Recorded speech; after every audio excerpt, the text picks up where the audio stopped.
มานี่ก็ของสวัสดิ์คุณโยมชัชดาระพีพัฒนาแห่งกาขอไว้พรให้พระอาจารย์จงมีสุขภาพแข็งแรงไปพักอยู่ตลาดปิง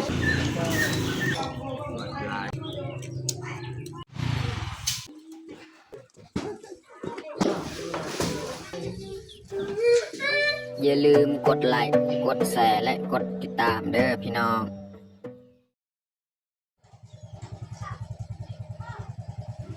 ครับสบายดีแล้วก็สวัสดีเบิร์ดสู่ครูสู่คนยินดีตอนรับเข้าสู่สองบ่าวยืนก็คือมื้อนี้แหละมื้อที่คอยพาพี่น้องลงมาเอาเครื่องที่ทางพระอาจารย์จากทางไทยให้อยู่เมืองกะลืมเป็นป่าไหวที่เมืองกะลืมเนาะนี่แหละพี่น้องเอิ้นพี่น้อง4-5 คนลองลงมาคนเครื่อง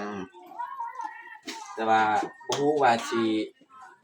คนเบิดหรือบ่เนาะหรือว่าเครื่องบ่พอบ่เนาะคันหรือว่าคนเฮาลงไปเอาเครื่องเนาะนี่แหละทีมงานของเราแล้วก็จังน้อยค่อยก็สิอัปเดตตามทางเนาะถ้าว่าบ่ได้สะดวกแล้วก็ฮอดเมืองเลยแล้วก็สิเอาเครื่องหั่นมาบ้านเลยเนาะมีแต่ทุกคนติดตามเบิ่งติดตามชมแบบยาวๆเลยซ้อมรถก่อนพี่น้องเนาะ3 คัน 4 คันคันนึงนี่ไปก่อนแล้วเมื่อกี้เนาะเราก็สิเริ่มออกจากบ้านนี้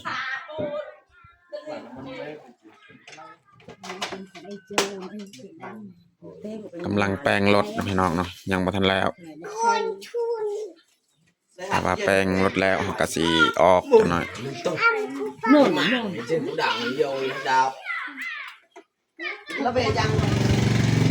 ตอนนี้ก็ทีมงานเฮาก็เริ่มออกแล้วก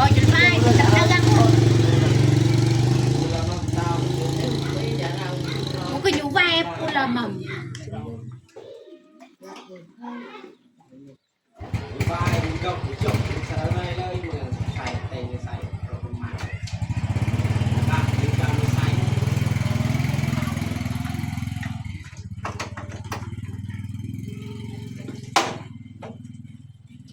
เกี่ยมออกรถเลยแบบนี้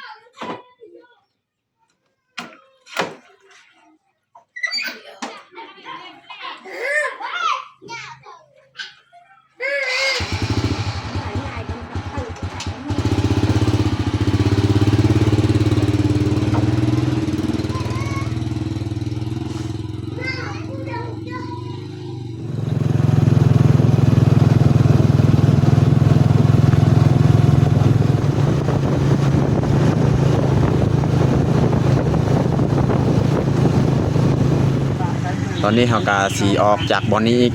พี่น้องเนาะเอาเติมน้ำมันคนละลิตร5 คนทีมงานเฮาไปรถเฮากะเติมลิตรนึงที่เริ่มออกเลย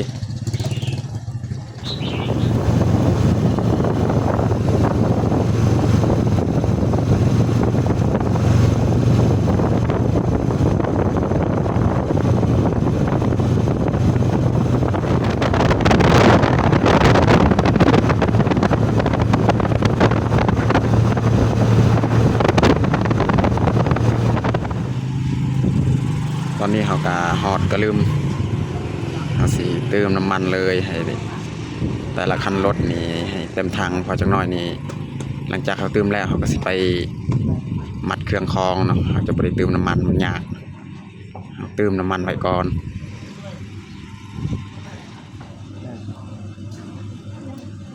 ใส่เลย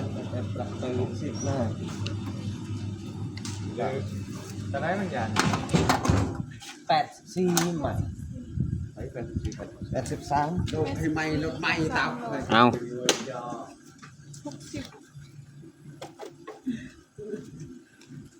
ใช่เอา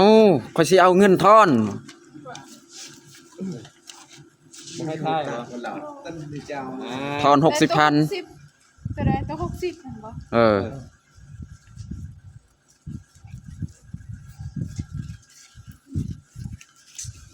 เรียกกันต่อ ตอนนี้เราก็นั่งท่าอยู่ปั๊มน้ำมัน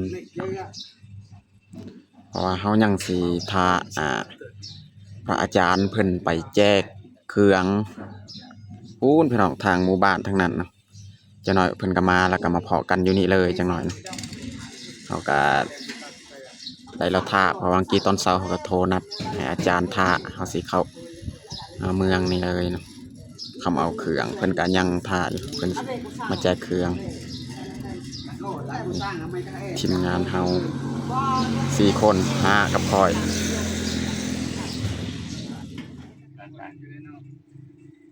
พอได้ซื้อเกือบเป็นนัวขึ้นมาจบแล้วตัวปีนี้นี่ก็เมื่อได้นี่ที่มีจังหวัดใช่แล้วก็ให้คนไทยโอนเงินมาทางนี้ใช่ไหมอย่างนั้นไหมแม่นไปเปิดสร้างรายได้อยู่ไทยถึงมาเฮ็ดอยู่ลาวได้ ไทยบุญได้ YouTube นี่อยู่ลาว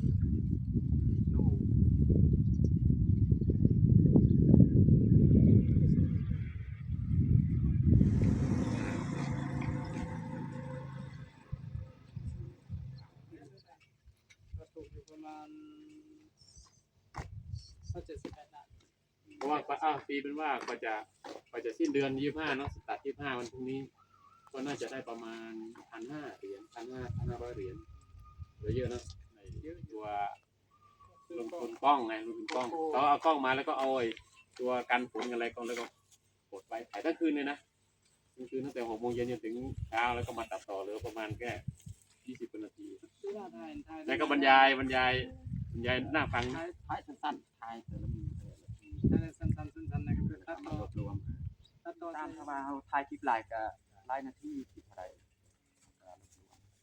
ตามเนื้อหาที่เรียกเขาเฮ็ดครับอยากมันหลายก็ถ่ายหลายอันหลังจากจับผ้าเนี่ยมาเอาเสียงต่างหากเหมือนว่าเอาเสียงจากลงไปต่างหากหรือว่าเอาแบบธรรมชาติด้วยคลิปได้เฮ็ดบ่ได้แล้วเขาคือว่าเนาะเฮ็ดของเขาทำได้แต่ที่ปกติเลยคลิปเก่าคลิปเล่าหลายกว่าหมู่แล้วYouTube นี่สดนี่สามารถลงรายได้เป็นคลิปยาวตอนนี้ก็เปิดสร้างเรียบร้อยทีมงานเพิ่นเอาอันนี้ทิฟฟี่ยาแก้ไอโดยจอยเอายาไอแก้ไอด้วยที่อยู่ในตอนเช้าที่เห็นอยู่นะที่เราลืมมาลงนี่ยานี่ดิโคเชนอันนี้เจ้าภาพจะเป็นโยมนุชโดยโยมนุชแห่งศรีขอรภูมิยาแก้ไอนั่นแหละนี่เป็นเจ้าภาพโยมนุชมา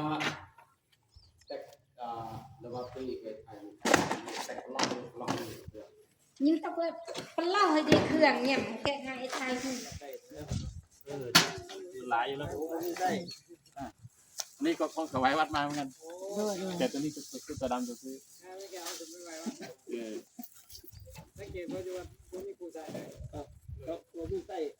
บุมีใส่ไม่ได้ไปฮดลงใหม่ในบ้านเนาะใช่นี่ผู้ดำนี่อันละ10,000ได้10,000ที่เนียนอะไร10,000ที่10,000ที่ไทยที่นี่3-40โดยมันตกกินได้สิกินนะแซ่บอยู่ในเต็มเบิ่งนั่นแหละเอาเดี๋ยวมันมีเอาไปแจกนั่นได้เนาะ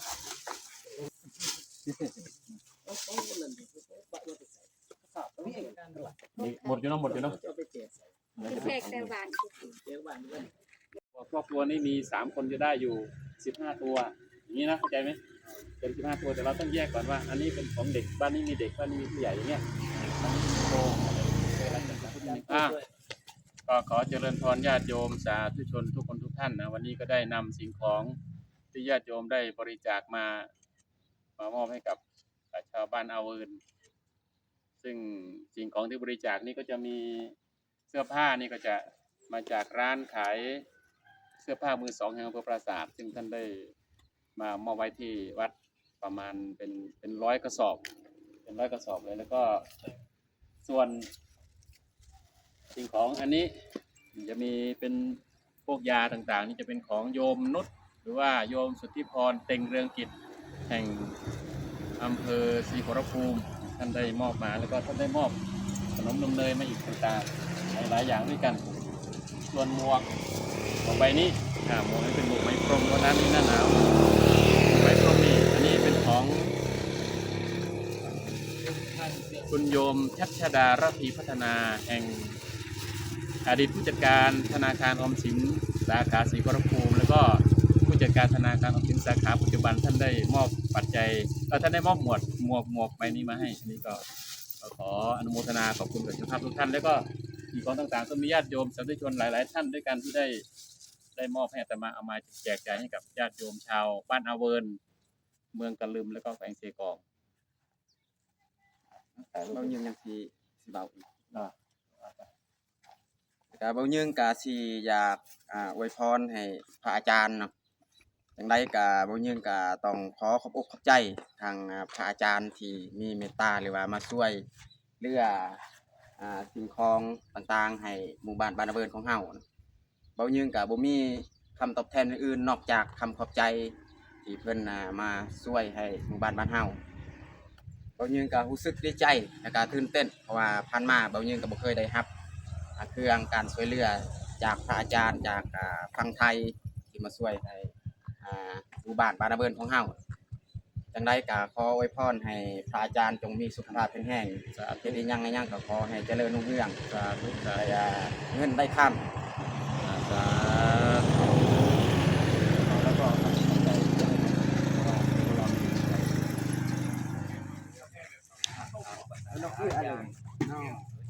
มีหนักข้างหลังโยยดูเนาะ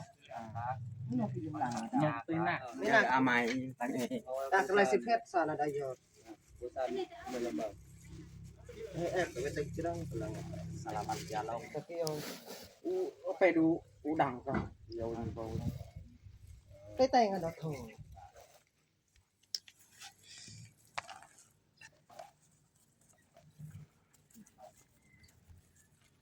บ้านแล้วต้องลายเดินโอ้ยกับคูน้องเลยอ่ะคูกันน้องเราnhà cô dân làng nơi đi đào cả mi cân rèn long quạ xây hạt cả ra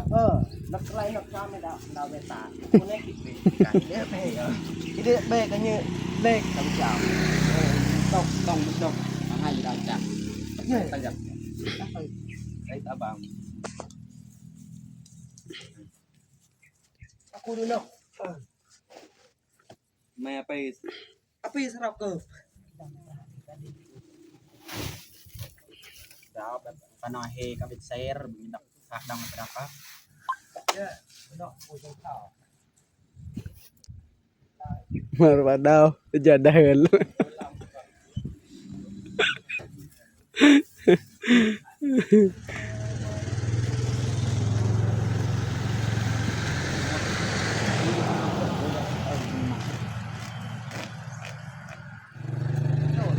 จับใส่กระสอบ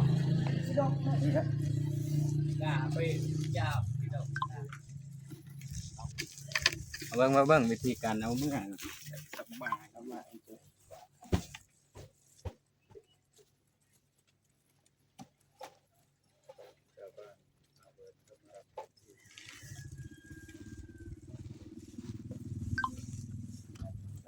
bây giờ đọc cái xịt nó làm đọc gì là bị tự làm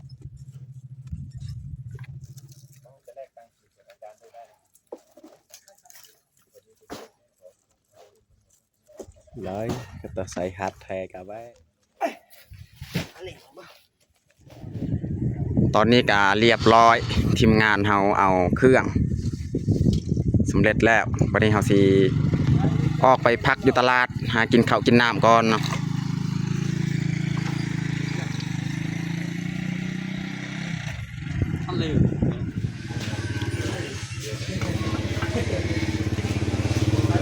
ไข่หนึ่งไข่ต้มไข่ลูกหน่วยเท่าไรบ่จีน แค่ต้มเลย เต้นเลย ต้ม5,000 ห้าหน่วยไข่ลูก ด้วยแล้วเท่าไหร่บ่ หน่วย 8,000 เคยเอา4หน่วยแค่แล้วเปล่าประมาณเท่า สมผักเอ้มุยตาโหยสมผักส้มนี่เท่าไรบ่จีนส้มลูกมุยแจวเวนดูไหน Nó cha mà bên mặt chạm cái này của em เอ็นอะไรปีก no em mày เปเอ็นที่อุกาแล้วก็จะมีปีงเอาเจน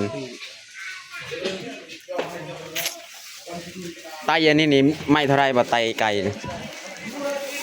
chết chết我的心抓好它我的心好那边là心好它 เอาไข่ลูกอีก5หน่วย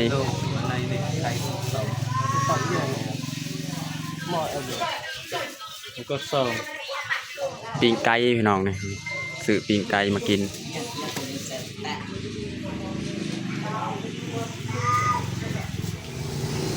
ตอนนี้ก็เรียบร้อยเฮาซื้ออาหารการกินของเฮานี่เครื่องดื่มแล้วก็ไข่ไก่ไข่ลูกไข่ปิ้งแล้วก็มีสมนี่สมผักไปเฮาสิเกียมกินข้าวกินน้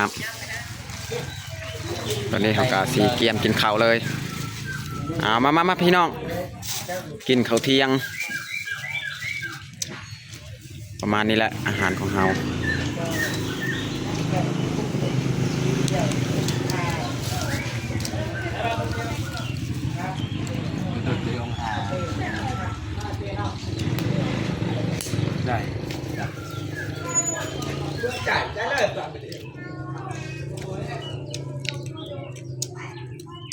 แล้วก็จะเสร็จอยู่เสร็จแล้วก็ไล่ man ya man dapat cak man tak nak kat halau มันจะง่ายอยู่แต่ นี่ดับควัน kami kata makan fry no yang nang itu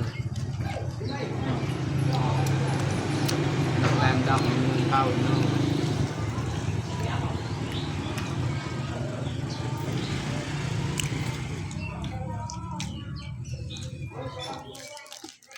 có tên này có về đích tiền cái thật rồi lật màn một nó có dần từ phòng khảo ตอนนี้เขาก็กินข้าวกินน้ำเรียบร้อย นั่งกินนะ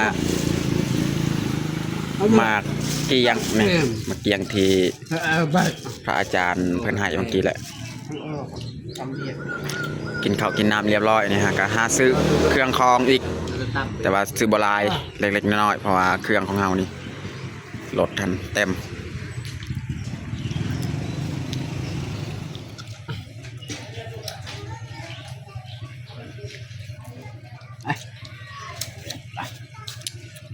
จ้าละมัม sedang klaim kenal ini jadi ตอนนี้ก็เรียบร้อยพี่น้องเนาะเฮาเกียมมัดเครื่องคองของเฮานี่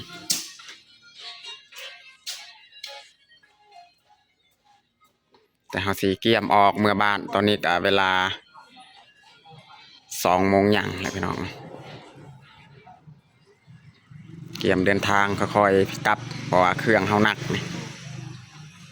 3-4 คันคันหนึ่งพูนไปเติมลมบางทีนี่ขากลับนี่อาจสิบ่ได้ถ่ายมันยากพี่น้องแต่สิมาถ่ายอยู่บ้านพุ่นแหละถ้าว่ากลับฮอดตอนนี้เฮาก็กำลังเปลี่ยนยางในรถยางรถยางในนี่แตก2 คันรถเลยนะ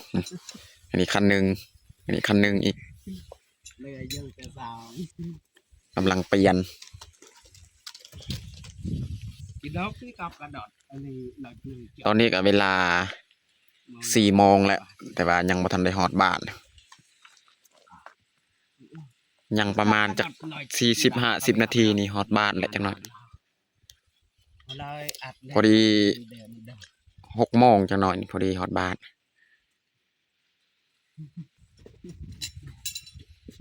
เพราะว่าเฮาบรรทุกเครื่องแบบนี้หนักนี่ เด็กยังเด็กลำ มันก็มีโอกาสแตกได้ง่ายตอนนี้เฮาก็มาฮอดบ้านเนาะพอดี5 โมงปลายมาบ้านสิแกะเครื่องคอมไปไว้อยู่ถึงเรือนเลย lao tới chúng ta đi chợ lại có những ngày này ăn xa mà chịu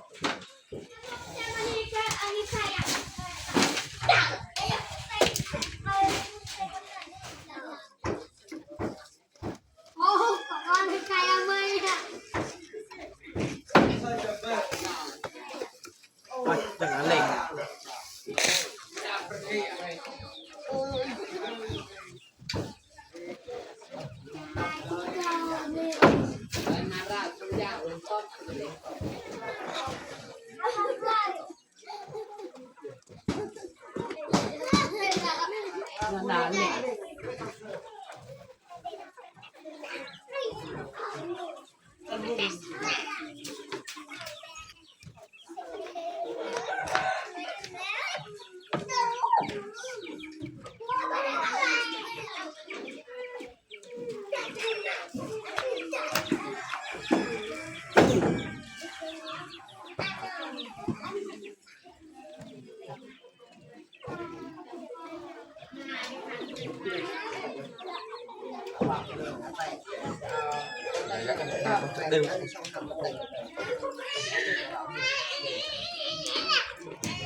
sao sai